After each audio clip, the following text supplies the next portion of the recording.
오늘의 사연 시작합니다. 안녕하세요. 저는 헤어진 여친과의 힘들었던 기억을 이야기해 볼까 합니다. 그녀는 세상에서 흔히 이야기하는 가스라이팅하는 사람, 그러니까 저의 심리를 조종하고 자기 맘대로 꼭두각시처럼 이용하는 여자였습니다. 일단 여친과는 지인의 소개로 처음 만났습니다. 그녀가 미모가 제법 대단하고 직장도 좋았기에 저는 무척 우쭐했고, 그녀를 데리고 친구들 모임에 가면 저도 덩달아 사람들의 시선을 받고 이미지가 올라가는 것을 느꼈기에 무척 즐거웠습니다. 여친도 그런 자신의 가치를 알기에 상황을 즐기고 있었습니다. 그런 그녀지만 어려서부터 자신을 시기하고 따돌리던 사람들도 많았기에 마음의 상처가 많은 것 같았습니다. 한 번은 그녀가 자신의 성장 과정을 쭉 이야기하더군요. 새엄마가 들어오면서 불안한 사춘기를 보냈고 새엄마와 갈등이 심했기에 집에 있기가 싫었다고 했습니다. 듣고 보니 새엄마는 자신이 데려온 3남매와 달리 그녀가 공부도 잘하는 데다 좋은 외모로 사람들 틈에서 늘 주목의 대상이 되다 보니 은근히 질투를 많이 한 것 같더군요. 그래서 여친은 잦은 스트레스를 해소할 길이 없으니 공부에만 모든 것을 집중해서 학업 성적은 무척 좋았고, 그 덕에 새엄마의 괴롭힘을 떠나서 서울의 아주 상위권 대학에 들어가게 되었습니다. 이후로 좋은 직장에 취업해서 일을 아주 잘하는 데다가 외모도 좋으니 사람들에게는 아주 근사하고 도전해보고 싶은 여성이 되어 갔습니다. 하지만 그럼으로써 주변 여자들이 보내는 일종의 시기감이 언제나 그녀를 따라다니고 있었습니다. 그리고 그 스트레스가 심해갈수록 그녀는 해소할 길이 없다 보니 혼자 지내는 것을 편안해했고 유일하게 정을 주고받는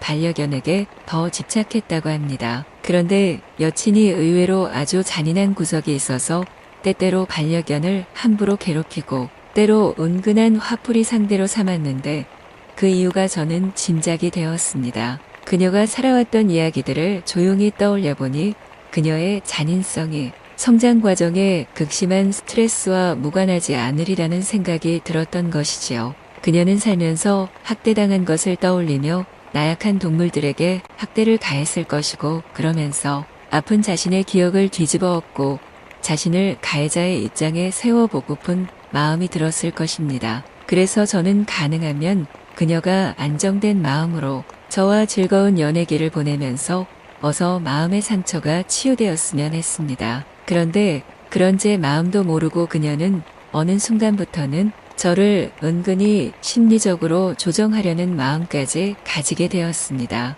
처음에는 그녀가 욕심이 많고 고집이 세서 그런가 보다 생각했고, 그녀가 제게 강요하는 부분들은 보통의 여자가 남친에게 기대하는 당연한 것들이라 생각했습니다. 그런데 어느 정도 지나고 보니 그녀의 상태가 조금 심각하다는 생각이 들더군요. 일단은 그녀는 제 친구 한 명이 마음에 안 든다며 제가 못 만나게 했습니다. 처음에는 그저 예민한 그녀의 까탈스런 주문이구나 정도로 생각하고 웃으며 넘겼습니다. 그런데 그게 아니었습니다. 애초에 그 친구가 그녀에게 약간 격 없는 농담을 한 적이 있었는데 그녀는 그 점이 아주 마음에 껄끄러웠던 모양이었습니다. 그러더니 그 친구와 만나는 자리에는 나가지 않으려 했고 나중에는 제가 아예 그 친구를 못 만나게 하더군요. 이후로는 상황이 점점 심해져 갔습니다. 종일 저를 감시하고 어디서 뭘 하는지를 묻는 문자를 보내왔던 것이죠. 어디에서 친구들과 술 마시고 있다면 대다수의 여자들은 그런가 보다 생각하고 말 것인데 그녀는 그 술집으로 불쑥 찾아오기도 했습니다. 한 번은 친구와 산행을 갔는데 그녀가 전화를 걸어와서는 어디냐고 물었습니다. 저는 하산하는 길이라고 하니 자신이 4시간째 등산로 아래 동동주집에서 혼자서 밥과 술과 차를 마시며 기다리고 있었다면서 그리로 오라고 했습니다. 저는 어안이 벙벙해서 그리고 갔더니 그녀가 혼자서 종일 불안한 마음에 아무것도 못한 채 헤매다가 결국은 저를 찾아서 거기까지 온 것을 알게 되었습니다. 이후로는 마음이 안 되어서 제 일상을 그녀에게 일일이 보고하게 되었고, 한편으로는 그녀가 너무 부담스러워져 갔습니다. 그리고 그녀의 의식의 중심에는 새 엄마로 인한 혼란스러움이 강하게 자리 잡아 있다는 생각을 더 깊이 하게 되었습니다. 하지만 새엄마와 아버지는 금술도 아주 좋고 항상 붙어서 여행 다니시며 즐겁게 살고 계시다 합니다. 그동안 딸은 사방으로 헤매면서 사춘기를 보내고 외로운 대학 생활을 거쳐 직장인이 되어 이제 겨우 남자도 만나고 있지만 마음은 늘 10대 시절에 새엄마가 힘들게 하던 시절을 그대로 살고 있다는 느낌이 들었습니다. 그리고 들들 볶으며 괴롭히던 새엄마와 이복 형제들과 떨어진 그녀는 아주 후련하고 자유롭다 했지만 진실로 그녀의 마음에서 모든 것이 사라진 것은 아니었던 모양이었습니다. 보통은 밖에서 들어온 식구이면 오히려 그들이 주눅 들기 마련인데 어쩐 일인지 그 가정은 새엄마 위주로 모든 것이 흘러가고 있었던 듯 했습니다. 게다가 아버지가 가정의 중심을 잘못 잡는 바람에 친딸인 그녀가 늘 불안한 상태로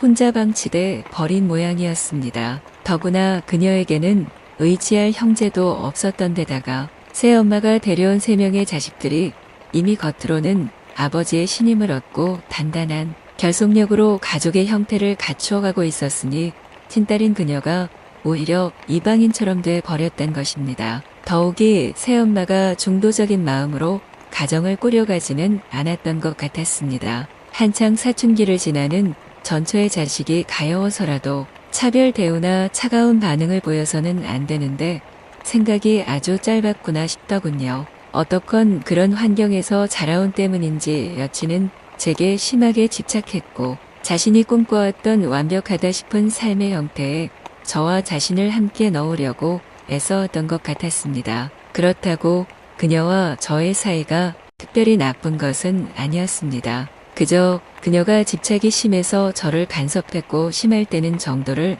아주 많이 넘어서는 상황까지 빚어졌던 것입니다. 그건 세상 어디에도 그녀 자신이 낄 데가 없다 싶어서 제게 매달리며 자신의 존재를 알리고 있던 상황이었을 수도 있습니다. 하지만 그 집착이 지속될수록 규칙도 규율도 없이 아주 어이도 없을 정도로 엉망진창으로 상황을 만들어간 적도 많았기에 결국은 문제가 된 것이었습니다.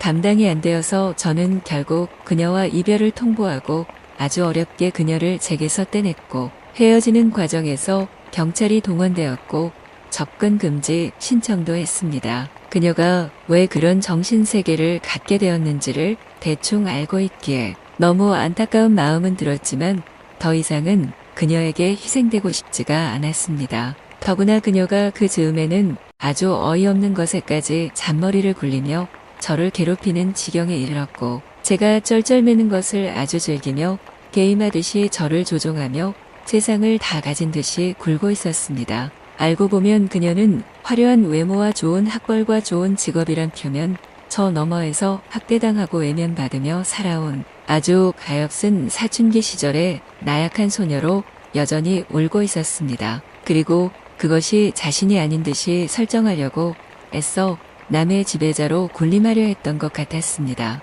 저는 그녀의 부모에게 그 점을 인지시키고 딸이 정신과에 다니며 치료할 수 있도록 이끌어주기를 부탁했습니다. 최종적으로는 그녀의 의지가 더 중요하겠지요.